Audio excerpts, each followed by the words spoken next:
This week on the Pet Collective podcast, we're talking fostering and sharing your pet with an X. Like, you brought Peaches home, disciplined her for not chewing on the couch, or for chewing on the couch. I'm saying bring that dog home have toys available. When that dog goes after the toys, reward them for playing with the toys. That's the dog better. then is going to go, I know where to go when I want to have fun. I go right over here. In fact, when I go over here, Dad might pop in and give me a treat. Hello, everyone. I am comedian Alison. And I'm animal behaviorist Kyle Kittleson. And we are obsessed with pets. And on the Pet Collective podcast, we'll take you on a weekly deep dive into the furry world of pet parenting. Well, tune in every week to the Pet Collective podcast.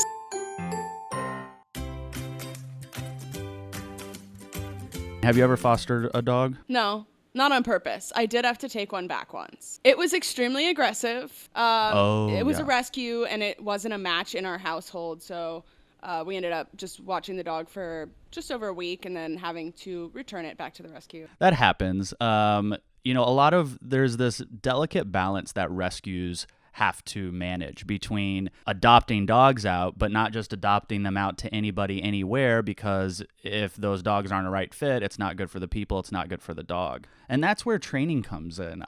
Full disclosure, I offer all my training services for free to shelters and rescues who need it, because when shelters can implement training, the returns, as you say, go way down because the dog is so, better behaved. Where did you find Peaches, get Peaches, your dog? Check it out.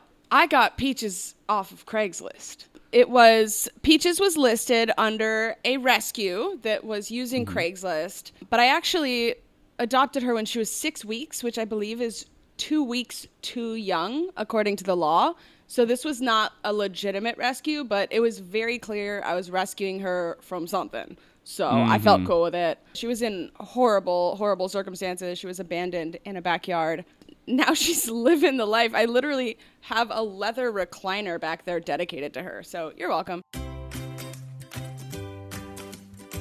When you brought Peaches home, what did you do right with preparing your house, and where did you go wrong? Yeah, I don't think I did prepare my house. I think I just kind of hovered like a hawk and watched every move, and then very early on disciplined negative behaviors. I'm way more mindful now of having a dog safe space than I was before.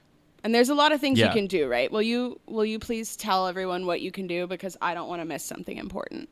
When you first bring, especially if you're fostering, okay, we're assuming this is an older dog, not a puppy. You're going to want to remove anything that they could get to before they come home.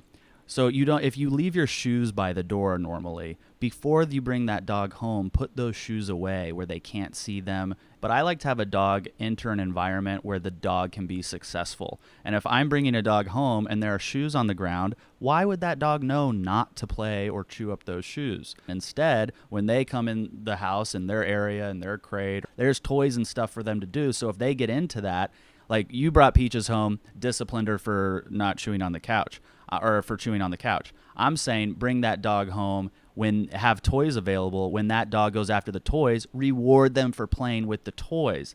The dog then is going to go, I know where to go when I want to have fun. I go right over here. In fact, when I go over here, Dad might pop in and give me a treat. So I'm not interested in the couch even a little bit, because I got Disney World over here in the corner.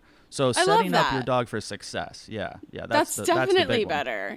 Positive reinforcement is always going to be a better experience for you and me and the animal. Well, as always, Alison, it is wonderful to work with you on this podcast. It's not even like work. We're so lucky we get to do this. This has been the highlight of my week, seriously. Oh, well, fantastic. At Kyle Kittleson on social media, if you have a critique about me, or if you have a personal complaint about how I sound. If you're too shy to say it to his face, you can always send it over to me at Alison. Well, remember to follow the Pet Collective on Facebook, Instagram, Twitter, YouTube, and TikTok at the Pet Collective. Go to petcollective.shop, okay? Petcollective.shop for tons of amazing things for you and your furry family. See you next week, everyone. Bye! Bye! The Pet Collective podcast is produced by Jukin Media and the Pet Collective. Head producer, Anosh McAdam. Associate producer, Brandon Kendall. and our original score is composed by Corey Celeste.